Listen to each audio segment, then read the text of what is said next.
Hello, listeners. Welcome to the Pre-Market Update. The podcast is powered by AI. I am Joe. And I'm Sarah. Today is February 25th, 2026. Let's dive in. Market overview. It looks like we're set for a cheerful opening here in the Indian markets. The GIFT Nifty is currently trading around the 25,670 level, which is a solid premium of about 70 points from the Nifty Futures' previous close. This suggests that both the Nifty 50 and the Sensex will likely start in the green today. We're seeing a bit of a relief rally sentiment carried over from global cues. However, it hasn't been all sunshine recently. If we look at the internal sectors, there's been a significant software-led rout that has started rippling through India's consumer tech and even the real estate sector. In fact, the Nifty Realty Index has unfortunately earned the title of the worst performer so far this year, trailing just behind the IT sector. Investors will be watching the heavyweights in the Nifty 50 to see if they can sustain this morning's gap up. On the F&O front, we're seeing some positive cues as short covering might kick in if the Nifty holds above that 25,600 mark. It's a delicate balance right now between global optimism and domestic sectoral pain, particularly in those tech-sensitive pockets.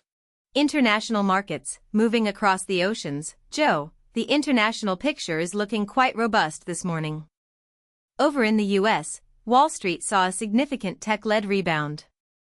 Both the Nasdaq and the S&P 500 closed higher as the AI anxiety that had been rattling investors for weeks finally started to ease. This relief rally was sparked by new partnerships in the software space, specifically involving Anthropic, which helped calm fears about AI-driven disruption. In Asia, the mood is equally bullish. The Nikkei is hitting fresh highs, and we have an incredible story out of South Korea. The Korean equity benchmark has officially crossed the 6,000 level, that's just a month after it broke the 5,000 mark. In terms of market value, South Korea has actually surged past France, driven entirely by this global AI-driven demand for memory chips. Meanwhile, in Europe, indices like the FTSE, DAX, and CAC 40 are expected to track this positive momentum. On the commodities front, oil is climbing as traders eye the US-Iran nuclear talks scheduled for Thursday. Gold is staying steady as the market weighs the risk of US import tariffs against the prospects of future rate cuts. And in the currency world, the dollar is edging slightly lower as risk appetite returns to the global stage. Business story. India. Turning our focus back home to Indian corporate news, we have four major stories impacting Nifty 50 companies today. First, the ongoing software rout we mentioned earlier is the big headline. It's not just about the IT giants like TCS or Infosys anymore. The correction is now deeply impacting consumer tech companies and real estate developers who rely on the wealth effect of the tech sector. Second, in the energy space, there's a major geopolitical win for our state-run oil companies. A U.S. Supreme Court ruling regarding tariff authority suggests that India is unlikely to face significant U.S. pressure to stop buying Russian oil. This provides a huge layer of stability for our energy import costs. Third, we are seeing a fascinating trend in how market sentiment is being gauged. Prediction markets like CalSure and Polymarket are being used to bet on specific outcomes, like whether certain words will be used during major corporate earnings calls, similar to what we've seen with Palantir. This is a new high-octane way for Indian traders to hedge against volatility. Finally, watch the Nifty Realty stocks today. After being the worst performer this year, any sign of stabilization in the IT sector could trigger a value-buying bounce in stocks like DLF or Godrej Properties, as the two sectors have become increasingly correlated.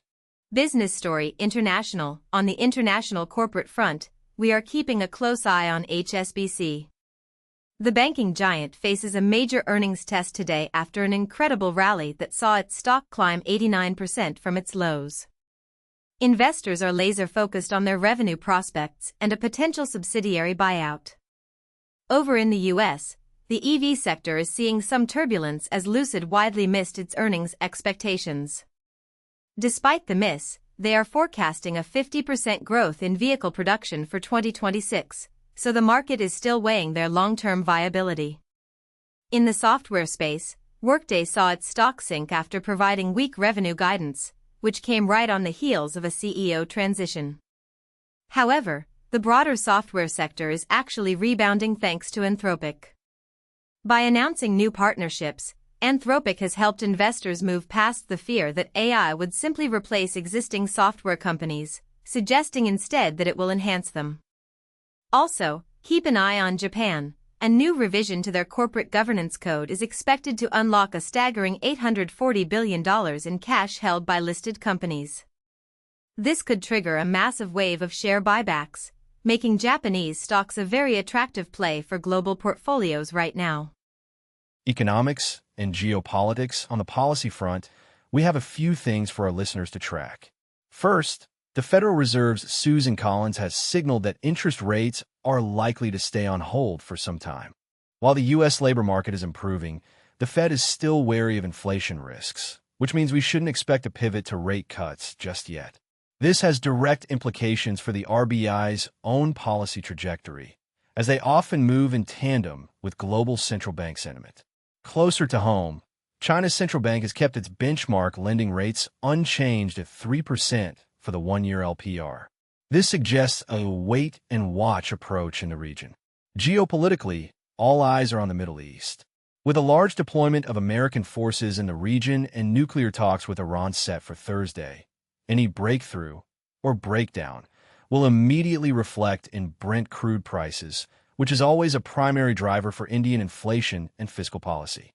Lastly, Indonesia is testing the waters by offering offshore yuan bonds, a move that highlights the growing fiscal concerns and shifting currency dependencies in Southeast Asia.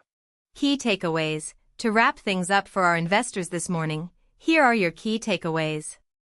First, expect a positive start for the Sensex and Nifty today, but be cautious about whether this gift Nifty premium can be sustained throughout the session. Second, the AI relief is the dominant theme. The fear of disruption is turning into an appreciation for AI's growth potential, which is boosting tech stocks globally. Third, the energy sector has a bit of a green light following the U.S. legal developments regarding Russian oil, but keep an eye on those Iran talks for sudden volatility. Fourth, look for a potential bottom in the Indian realty and IT sectors. They've been beaten down, and a global tech rebound might be the catalyst they need. And finally, stay cautious on crypto. Bitcoin is heading for its worst month since 2022, showing that risk-on sentiment isn't lifting all boats equally. That wraps from today's update. I hope you gained useful insights. Add your thoughts and comments and follow for more such updates. This is Sarah. And Joe, signing off.